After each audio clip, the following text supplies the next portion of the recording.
ఒక్కొక్క కాలమునందు ఈశ్వరుడి యొక్క అనుగ్రహం చాలా విశేషంగా ఉన్న కారణం చేత ఒక జీవిత పర్యాంతానికి సరిపడినటువంటి ఉపాసన ఆ రోజు చేసుకోవడానికి సాధ్యమవుతుంది. అటువంటి వాటిలో ఒక తిథి మహాశివరాత్రి. అందుకే జన్మానికి ఒక శివరాత్రి అని పేరు వచ్చింది. ఆ మహాశివరాత్రి మాఘమాసంలో వచ్చేటటువంటి కృష్ణపక్షంలో అర్ధరాత్రి వేళటికి చతుర్దశి పరివ్యాప్తమైతే దాన్ని మహాశివరాత్రి అని పిలుస్తారు. మనకి దక్షిణాయనం ఉత్తరాయణం రెండు ఆయనములు. ఇందులో శ్రావణ మాసంలో బహుళపక్షంలో వచ్చేటటువంటి అష్టమి తిథి నాటి అర్ధరాత్రి వేళ కరచరణాదులతో కృష్ణ పరమాత్మ ఆవిర్భవించారు. ఆయన అర్ధరాత్రి రావడానికి కారణం జగద్గురువై లోకమునకు అజ్ఞానపు చీకట్లు పోగొట్టి దేశకాలములతో సంబంధం లేకుండా అందరూ తరించడానికి వీలైనటువంటి ప్రస్థానత్రయంలో ఒకటైనటువంటి భగవద్గీతని ఇచ్చారు. మళ్ళీ అక్కడ నుంచి 6 నెలలు లెక్క పెడితే మాఘమాసం వస్తుంది. శ్రావణం నుంచి భాద్రపదం, ఆశ్వయుజమాసం, కార్తీకం, మార్గశీర్షం, పుష్యం, మాఘం. ఈ 6 నెలల్లో 6వదైనటువంటి మాఘమాసంలో వచ్చినటువంటి కృష్ణపక్ష చతుర్దశి అర్ధరాత్రి వేళ పరమశివుడు లింగాకారంగా ఆవిర్భవించాడు. అది ఎంత పెద్ద లింగము అంటే యజుర్వేదం దాని గురించి మాట్లాడింది. ఆ పాతాళ నభస్థలాంత భవన బ్రహ్మాండ మావిస్ఫురత్ జ్యోతిస్ఫాటిక లింగమౌళి విలసత్పూర్ణేందు వాంతామృతై అస్తోకాప్లుతమేకమీశమనిశం రుద్రాను వాకాన్ జపన్ ధ్యాయేత్ ఈప్సిత సిద్ధయే ధ్రువపదం విప్రోభిషించేచ్చివం బ్రహ్మాండ వ్యాప్త దేహా భసిత హిమరుచాభా సమానా భుజంగై కంఠే కాళాః కపర్దా కలిత శశికళాశ్చండ కోదండహస్తా త్రిక్షా రుద్రాక్షమాలా సులలిత వపుష శాంభవా మూర్తిభేదా రుద్రాశ్రీ రుద్రసూక్త ప్రకటిత విభవాన ప్రయచ్చస్తు సౌఖ్యం అంది. పాతాళం కన్నా కింద నుంచి పైన ఉన్నటువంటి అంతరిక్షం కన్నా ఇంకా పై వరకు ఒక జ్యోతిర్లింగము ఆవిర్భవించింది. అర్ధరాత్రి వేళ బాగా కంటిని ఆకర్షించేది ఏది అంటే జ్యోతి. శ్రావణ మాసంలో అర్ధరాత్రి వేళ జ్యోతిస్వరూపుడై జగదాచార్యుడై కరచరణాదులతో కృష్ణ పరమాత్మ వచ్చారు. 6 నెలల తరువాత అర్ధరాత్రి వేళ కరచరణాదులు లేవు, కానీ ఒక రూపం ఉన్నది. అందుకే అరూపరూపి అంటారు శివలింగాన్ని. అంత పెద్ద శివలింగం జ్యోతిస్వరూపంతో ఆవిర్భవించింది. అంత పెద్ద జ్యోతిస్వరూపమైనటువంటి జ్యోతిర్లింగం కనుక అది అజ్ఞానపు చీకట్లు పోగొడుతుంది. అటువంటి శివలింగం ఆవిర్భవించినటువంటి రోజు ఏది ఉన్నదో దానినే మహాశివరాత్రి అని పిలుస్తారు. మనకి ఒక్కొక్క తిథిని ఎలా చేసుకోవాలి అన్నదానికి ఋషిప్రోక్తమైనటువంటి కల్పం ఉంటుంది. మహాశివరాత్రి ఉపవాసము జాగరణ రెండిటినీ కూడా చేసేటటువంటి తిథి. అందుకే ఆ రోజు తెల్లవారుజామున అంటే బ్రాహ్మీ ముహూర్తంలో నిద్రలేచి నిత్యకర్మానుష్ఠానం పూర్తి చేసుకుని చక్కగా పరమశివుణ్ణి విశేషమైనటువంటి ఆరాధన చేస్తారు. ఉపవాసం ఉంటారు. ఉపవాసము అన్న మాటకు అర్థం ఏమిటంటే ఎటువంటి సాత్వికమైన పదార్థాన్ని తీసుకుంటే కనురెప్ప పడిపోకుండా నిద్ర రాకుండా మనసు భగవంతుని పాదముల యందు నిలబడుతుందో అటువంటి ఆహారమును పరిమితంగా తీసుకుని శరీరాన్ని భగవంతుని యొక్క ఉపాసన యందు నిలబెట్టుకోవడానికి యోగ్యంగా సిద్ధం చేసుకుంటారు. కంటికి కడుపుకి దగ్గర సంబంధం. కడుపు నిండా తినేసామనుకోండి కనురెప్ప పడిపోతుంది. మనసు బాగా సత్వగుణంతో నిలబడాలి అంటే ఉపవాసము, భగవంతుడికి దగ్గరగా నిలబడాలి అంటే దానికి వీలైనటువంటి మార్గంలో సాత్వికమైనటువంటి ఆహారాన్ని పరిమితంగా తీసుకుంటారు. ఏదో కాసిని పాలు, కొద్దిగా పండు ముక్కలు ఇటువంటివి తీసుకుని సత్వగుణంతో మనసు నిలబెట్టి తద్వారా భగవంతుని యొక్క ఆరాధన చేసి 5 జ్ఞానేంద్రియములను మార్చి మార్చి భగవంతుని యొక్క ఆరాధన యందు ఉపయోగిస్తారు. దాన్ని ఉపవాసము అని పిలుస్తారు. ఏ కారణం చేతనైనా శరీర ఆరోగ్యం అనుమతించకపోతే వైద్యుని సలహా మేరకు ఆహారం తీసుకున్నా వచ్చేటటువంటి ఇబ్బంది ఉండదు. వైద్యుడే శివస్వరూపం ప్రథమో దైవ్యోభిషకౌ అంటుంది యజుర్వేదం. శివుని యొక్క మొదటి రూపం వైద్యుడు. ఆ వైద్యుడే నువ్వు ఆహారం తిను అన్నాడు అనుకోండి, అప్పుడు తిన్నా వచ్చిన దోషం ఏం లేదు. తినకుండా ఉండగలిగితే సాత్విక ఆహారం తీసుకుని శరీరం నిలబడడానికి కావలసినంత పుచ్చుకోవచ్చు. 5 ఇంద్రియములను మార్చి మార్చి శివారాధన యందు ఉపయోగిస్తారు. కన్ను ఉందనుకోండి, ఆ కంటితో ఒక దేవాలయానికి వెళ్ళి దేవాలయ గోపురం, దేవాలయ ప్రాకారం, నందీశ్వరుడు, పరివార దేవతలు, చండీశ్వరుడు, నటరాజస్వామి, దక్షిణామూర్తి, ఆలయ శిఖరం, ఆలయం గంటలు, వీటన్నింటినీ కూడా చూస్తూ గడిపి శివలింగ దర్శనం చేసి ఆనందం పొందుతారు. అలాగే చెవులతో కొంతసేపు శివ సంబంధమైనటువంటి కీర్తనలు వింటూ, వేదమంత్రాలు వింటూ, పెద్దలు చెప్పేటటువంటి మంచి మాటలు వింటూ గడుపుతారు. శరీరంతో ఏదో భగవంతుడికి కావలసినటువంటి గంధాన్ని తీస్తూ, బిల్వదళాలని సిద్ధం చేస్తూ, పువ్వులు కోసి తీసుకొచ్చి మార్చి మార్చి శరీరాన్ని, ఇంద్రియాల్ని యాంత్రికమైనటువంటి స్థితిని పొందకుండా ఉండడం కోసం, ఉత్సాహం నిలబడడం కోసం భగవత్ సేవలో ఉపయోగిస్తారు. ఉపయోగించి శివాభిషేకం చేస్తారు. మనకి ఈ దేశంలో గొప్ప ఆశీర్వచనం ఏమి అంటే, మీరు చల్లగా ఉండండి అంటారు. మీరు చల్లగా ఉండాలి, మీ ఇల్లు చల్లగా ఉండాలి, మీ అమ్మగారి కడుపు చల్లగా ఉండాలి, మీ అందరూ చల్లగా ఉండాలి. చల్లగా ఉండాలి అన్న మాటకు అర్థం ఏమిటంటే, మనసు ఉద్వేగం పొందవలసిన అవసరం లేకుండా, తాపం లేకుండా, అందరి యొక్క అవసరములు తీరి అందరూ ప్రశాంతంగా ఉండేటటువంటి స్థితి కలగాలి. అలా కలగాలి అంటే మీరందరూ చల్లగా ఉండాలి అని ఆశీర్వచనం చేస్తారు. అందరూ చల్లగా ఉండడం ఎప్పుడు సాధ్యం అవుతుంది? అంతటా వ్యాపించినటువంటి శివలింగము చల్లబడాలి. సహజంగా శివలింగం మీద చంద్రబింబం ఉన్న కారణం చేత ఆ చంద్రుడిలోంచి స్రవించేటటువంటి అమృత ధారల చేత శివలింగం చల్లబడుతూ ఉంటుంది. దానికి సంకేతంగా శివాలయంలో శివలింగం మీద ధారాపాత్ర ఉంచి అందులోంచి సన్నటి ధార ఎప్పుడూ పడేటట్టుగా ఉంచుతారు.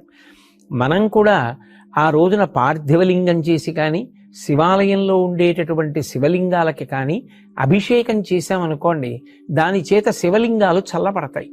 లింగం చల్లబడింది అన్న మాటకు అర్థం ఏమిటంటే, ఒక్క నా ఊరు, నా కుటుంబం, నా వీధి కాదు, అందరూ చల్లగా ఉండాలి. ప్రపంచంలో ఉన్న వాళ్ళందరూ చల్లగా ఉండాలి. ఎవరి మధ్య వైషమ్యాలు ఉండకూడదు. అందరూ ప్రశాంతంగా ఉండాలి. మనిషి ఉద్వేగపడడానికి కారణం ఆకలి. ఆకలి వేసి అన్నం దొరకకపోయినా ధర్మం నిలబడదు. ఆకలితో ఉన్న ప్రజలు ధర్మాన్ని పాటించమంటే ఎలా పాటిస్తారు? నీరు దొరకకపోతే ధర్మం నిలబడదు. అందుకే అందరి అవసరాలు తీరాలంటే భగవదనుగ్రహంతో పడవలసినటువంటి వర్షములు సకాలంలో పడాలి. శం ద్విపదే, శం చతుష్పదే, 2 కాళ్ళున్న ప్రాణులే కాదు, 4 కాళ్ళున్న ప్రాణులు కూడా కడుపు నిండా ఆహారం తిని అంతటా చల్లబడి అందరూ చల్లగా సంతోషంగా ఉండాలి. ధర్మ మార్గంలో నడవాలి. ఎవరు ఎవరిని చెనకకూడదు. దాని వలన శాంతి కలగాలి. అటువంటి స్థితి కలగాలి అంటే అది కేవలం ఏదో ఒక విషయాన్ని చేస్తే కుదిరేది కాదు. శివలింగాన్ని ఆరాధన చేసి ఆ కాలమునందు శివలింగానికి అభిషేకం చేస్తే ఆ శివలింగం చల్లబడితే లోకమంతా చల్లబడుతుంది. అందరి కోరికలు తీరుతాయి. అందుకే లోకమంతా చల్లగా ఉండడానికి అందరూ తమ వంతుగా చేసేటటువంటి ఆరాధన మహాశివరాత్రి. అటువంటి మహాశివరాత్రి నాడు చక్కగా శివలింగ ఆరాధన చేసి శివానుగ్రహం పొందడము అంటే కొన్ని కోట్ల జన్మలుగా వస్తున్నటువంటి అజ్ఞానపు చీకట్లు విచ్చిపోయి ఈశ్వరానుగ్రహం చేత ఆ జ్ఞానం అనేటటువంటి జ్యోతి లోపల వెలుగుతుంది. ఆ జ్ఞానము కలిగితే ఇక మళ్ళీ పుట్టవలసిన అవసరాన్ని పోగొట్టుకుంటాడు. అందుకే జన్మానికి ఒక్క శివరాత్రి అయినా చెయ్యండి అంటారు. ఒక బిల్వదళంతో అర్చన చేయడం, తుమ్మిపూలతో అర్చన చేయడం, పంచామృతాలతో అభిషేకం చేయడం, అలాగే ఆ కాలమునందు దొరికేటటువంటి పుష్పములను సేకరించి ఈశ్వరార్చన చెయ్యడం, భాగవతులందరూ కూర్చుని చక్కగా భజన చేసుకోవడం, ఇవన్నీ కూడా మహాశివరాత్రి నాడు విధింపబడినటువంటి విశేషాలు. దీనితో పాటుగా జాగరణ అనేటటువంటిది మిగిలినటువంటి ఏ తిథి నాడు కనపడనిది ఒక్క మహాశివరాత్రి నాడే కనపడుతుంది. జాగరణ అన్న మాటకు అర్థం ఏమిటంటే మెలకువగా ఉండుట. సాధారణంగా మనందరం మెలకువగా ఎప్పుడు ఉంటాం? పగటి వేళ మెలకువగా ఉంటాం, రాత్రి వేళ నిద్రపోవడం విధింపబడింది. నిద్రపోవాలి తప్ప నిద్రపోకుండా తెలివిగా ఉండకూడదు. కానీ ఒక్క మహాశివరాత్రి నాడు మాత్రం జాగరణ చేస్తారు. జాగరణ అంటే కేవలం తెలివిగా ఉండడం, కేవలం నిద్రపోకుండా ఉండడం అని కాదు దాని అర్థం. జాగరణ చేస్తున్నాడు అన్న మాటకు అర్థం ఏమిటంటే ఆ రోజున మెలకువగా ఉన్నాడు అంటే తనని తాను పరిశీలిస్తున్నాడు, జాగ్రత్త పడుతున్నాడు. ఎందుకు మెలకువగా ఉన్నాడు అంటే ఏదైనా తనని పట్టుకోకూడనిది వచ్చి పట్టుకుంటుందేమో అని జాగ్రత్త పడుతున్నాడు. ఎక్కడి నుంచి వచ్చి పట్టుకుంటుంది? ఏదో బయట నుంచి వచ్చి పట్టుకునేది కాదు. కొన్ని కోట్ల జన్మల నుంచి మళ్ళీ పుట్టి మళ్ళీ చచ్చి మళ్ళీ పుట్టి మళ్ళీ చచ్చి జనన మరణ చక్రమనందు తిరగడానికి కారణం అరిషడ్వర్గములకు వశం కావడం. కామక్రోధ లోభ మద మోహ మాత్సర్యములనేటటువంటి 6 శత్రువులు ఎక్కడో ఉండరు, ఇక్కడే కూర్చుని ఉంటారు. కామక్రోధశ్చ లోభశ్చ దేహే తిష్టంతి తస్కరాహ జ్ఞానరత్నాపహారాయ తస్మాత్ జాగ్రత్త జాగ్రత్త అంటారు. ఎప్పుడూ జాగ్రత్తగా ఉండు. అవి ఎప్పుడు పైకి లేస్తాయో తెలీదు. కామము, క్రోధము, లోభము, మదము, మోహము, మాత్సర్యము అనబడేటటువంటి 6 శత్రువులు కొంచెం ధ్యానం చేసి కొంచెం భక్తిగా ఉందామని ప్రయత్నం చేసేటప్పటికీ లోపల నుంచి ఆ శత్రువు పైకొచ్చి ఆ ఉపాసనని ధ్వంసం చేసి మనిషిలో రాక్షసత్వం కలిగేటట్టు చేస్తాడు. ఒక రాత్రంతా జాగరణ చేయడము అన్న మాటకు అర్థం ఏమిటంటే ఇటువంటివి తన దరికి చేరకుండా ఉండడానికి జాగ్రత్త పడడాన్ని అభ్యాసం చేస్తాడు. వీటన్నిటికీ విరుగుడేమిటి అంటే అవి మనని పట్టుకున్నాయి, మనం దాన్ని పట్టుకోలేదు. కామం నన్ను పట్టుకుంది, కామాన్ని నేను పట్టుకోలేదు. కోపం నన్ను పట్టుకుంటుంది, కోపాన్ని నేను పట్టుకోలేదు. లోభం నన్ను పట్టుకుంది, నేను లోభాన్ని పట్టుకోలేదు.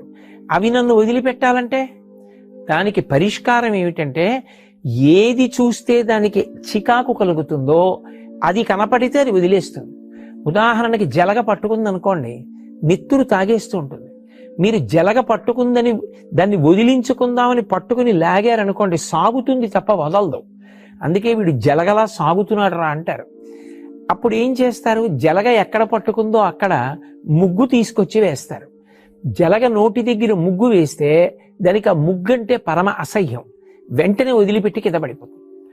ముగ్గు తగిలితే జలగ వదిలిపెట్టేసినట్టు భగవత్ సంబంధమైన విషయములు ఏవి లోపలికి వెడుతున్నా ఇవి పైకి లేవవు.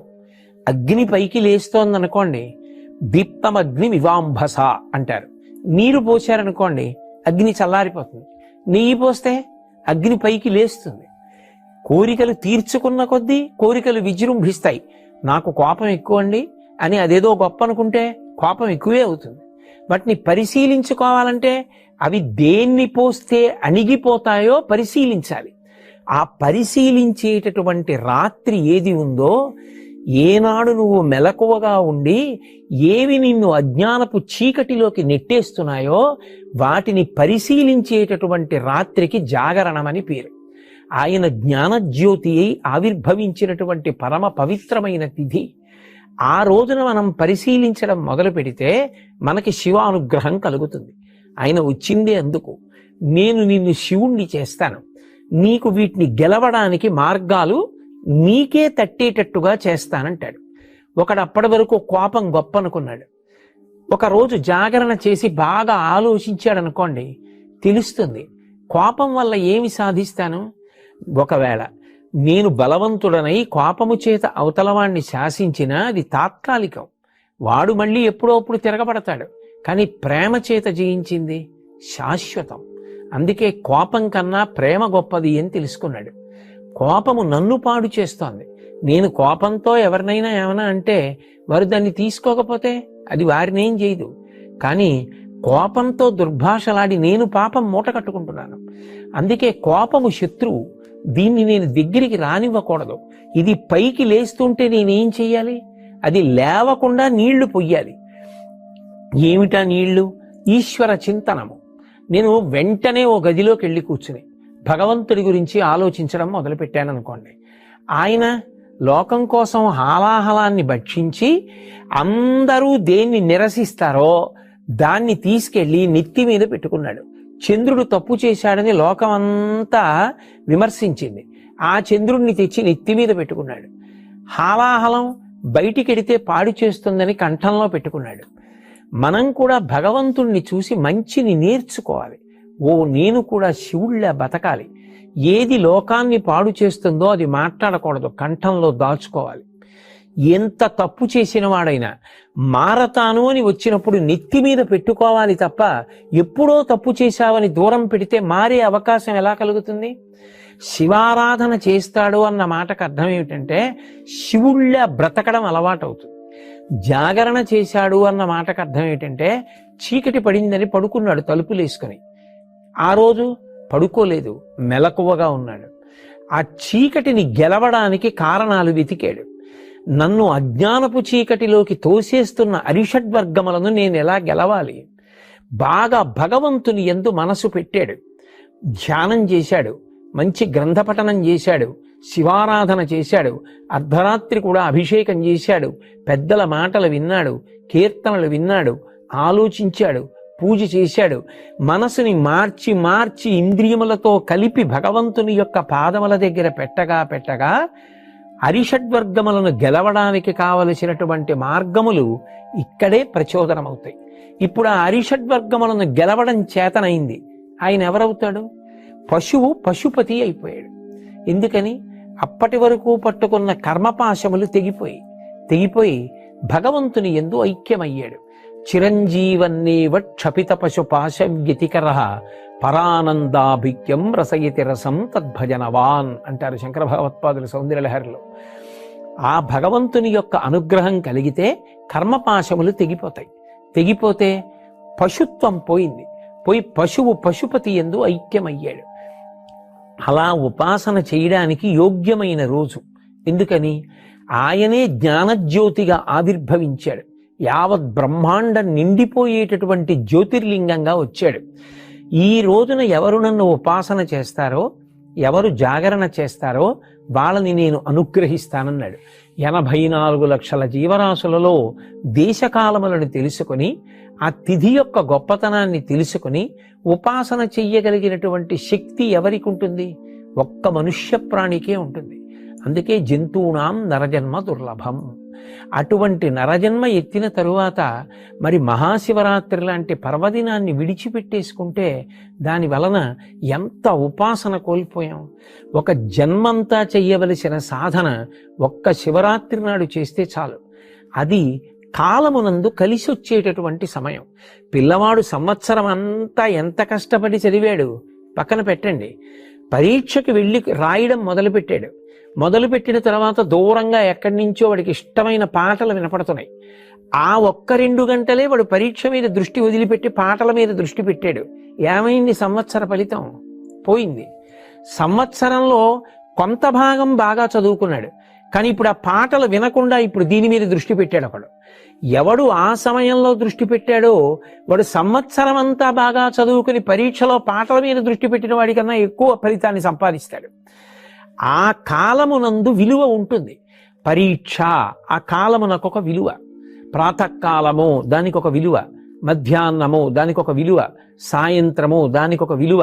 ఒక సంవత్సరం మొత్తానికి కాదు, ఒక జీవితం మొత్తానికి నరజన్మకి అత్యంత గొప్ప తిథి ఏది అంటే మహాశివరాత్రి. ప్రతీ నెల మాస శివరాత్రి వస్తుంది. దాన్ని మహత్శబ్దంతో పిలిచారు. మహాశబ్దంతో పిలవబడినటువంటి తిథులు మీకు కనపడవు.